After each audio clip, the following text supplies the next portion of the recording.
please briefly summarize your industry education and professional background? I am a biologist by training. So my background is in conservation biology, and I've worked for a series of nonprofits across my entire career. And so those nonprofits were focused on environmental education and conservation. And so I've been with the Sustainability Consortium for 12 years in a variety of roles, and I'm currently the CEO. So you've mentioned you've been with the TSC since its founding in 2009. So what is TSC? What does it do? And how did you get involved so early? The Sustainability Consortium is a 12-year-old organization. We are an interesting organization in that we are a true consortium of universities, corporations, and nonprofits. And we work together in this multi-stakeholder space across two universities. So we have staff at two universities, University of Arkansas and Arizona State University. We also have a partnership with Wageningen University in the Netherlands.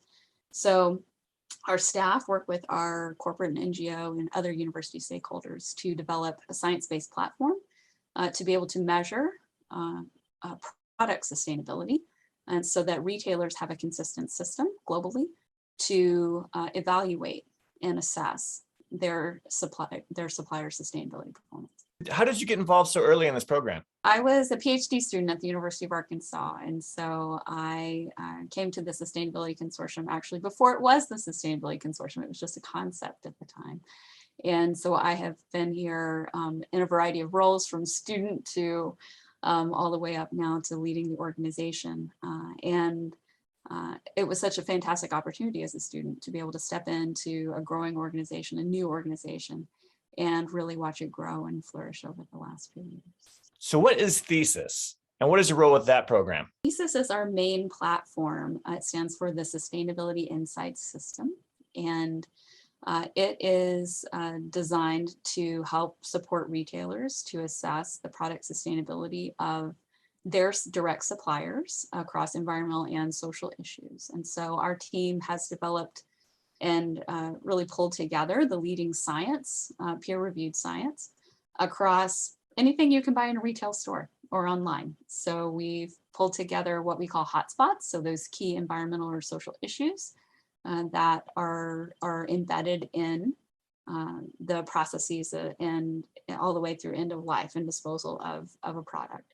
And so we highlight those key hotspots, and we've developed what we call key performance indicators. So really measurements, consistent measurements that retailers use with their suppliers year over year to track improvement in things such as greenhouse gas emissions or water use or labor rights. And so that is the Thesis platform. We have a number of retailers that are using it, including Walmart. We have Sam's Club, Walgreens Boots Alliance, Kroger, Amazon. There are a number of retailers that use our Thesis platform with their suppliers. So how do you personally define sustainability, and what is its role and importance in the world? Sustainability at the Sustainability Consortium is really focused on using resources in a way that does not impact future generations. And so our mission is all products sustainable. And so what that means to us is that as a consumer, when you go to the store, you can be assured that on the shelf is a sustainable product, that you don't have to sort through labels and sort through various claims.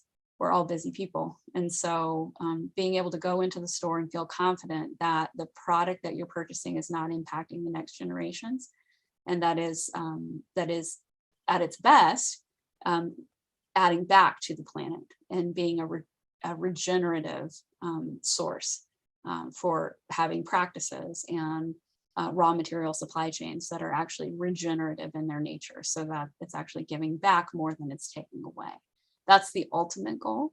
And so we're aiming to get there. We're still quite a ways away. So you've recently been named CEO. So how do you expect TSC to evolve under your leadership? So since I've been here for 12 years now, I have deep knowledge of our content and of our platform. And so under the leadership of my team, really looking to evolve and meet the needs of retailers where they're at today.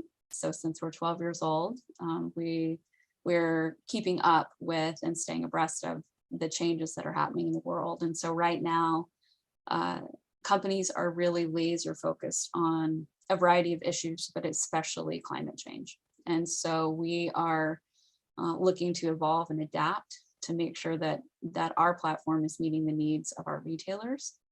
We're also working with a spectrum of retailers. So it's really, meeting people where they're at in their journey. And so there are some very sophisticated companies that have been working on sustainability for years. It's core to their business. There are others that are still just starting. And so really developing tools and resources to meet retailers and suppliers where they're at and help them to jumpstart and really get going quickly and ramped up quickly so that they can get going on their journey to meet the pressing needs that are coming forth in the world related to climate change, as well as other resource and social issues. So what types of change would you like to see in the world beyond TSC, particularly in terms of sustainability? I think my personal passion is really around forests and deforestation. And so at the Sustainability Consortium, my team has led a lot of work related to the science around forest loss, especially tropical forest loss. And so we've worked with World Resources Institute, which is a leading science-based organization, to try to predict what the key drivers of forest loss are so that we can address those with our corporate partners. And so what we're finding is, like most commodities, it's very hard to trace, where is the driver really coming from? What's really driving, what's behind this usually economic driver to deforest tropical forests, which is really where most of our carbon is stored. It's the world's air conditioner, if you will. These forests actually help to cool the planet. And these forests sequester the most carbon. And so they're really key to keeping these forests key to avoiding some of the climate change predictions that are coming forth and changes in the world. So for me personally, if I were to pick one issue that's dear to my heart, it's keeping our tropical forests intact and preventing deforestation and unintended consequences through demands in supply chains. And so one of those demands, for example, there's been a rising demand for palm oil. So palm oil is a relatively new kind of cheap oil that hit the market. And so products started replacing soybean oil and other types of vegetable oils with palm oil. Well, palm oil is only grown really on two main islands, two main countries, Indonesia and Malaysia. And so that has led to widespread deforestation that has been very detrimental to the native ecosystems. And, now that there's been a lot of efforts there to mitigate that, but that's just one example of the types of supply chain kind of unintended consequences of finding something new, something that seems cheaper, better. There's always the other side of creating and ramping up a new supply and a new supply chain that really has a lot of unintended consequences that now we have to manage. Our readers are mostly civil and structural engineers. What advice or tips might you give them to better incorporate sustainability in their designs and models? Can you give them one or two key points to keep in mind? This audience is really important because they are the ones who are building what I would call our long-term, have the ability to build long-term resilience in our infrastructure. And so a couple of things to keep in mind. One is that obviously the materials that are used in building is critical, not only for looking at the impacts of supply chains and understanding how to source sustainably when designing and building a building, and really looking at those material alternatives. There's so much innovation happening in this space, and really trying to push the needle as far as sourcing sustainably for when when building, new buildings, new infrastructure.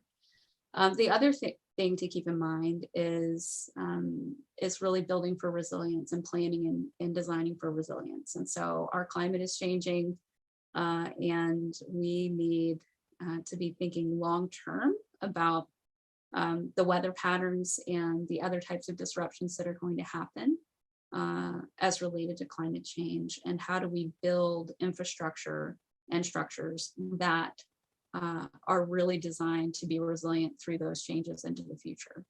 And so thinking specifically around, there's also a need to evaluate existing infrastructure and look at, well, how are we going to mitigate and try to reduce and fortify the structures that we do have with this new and emerging patterns that we're seeing around the world.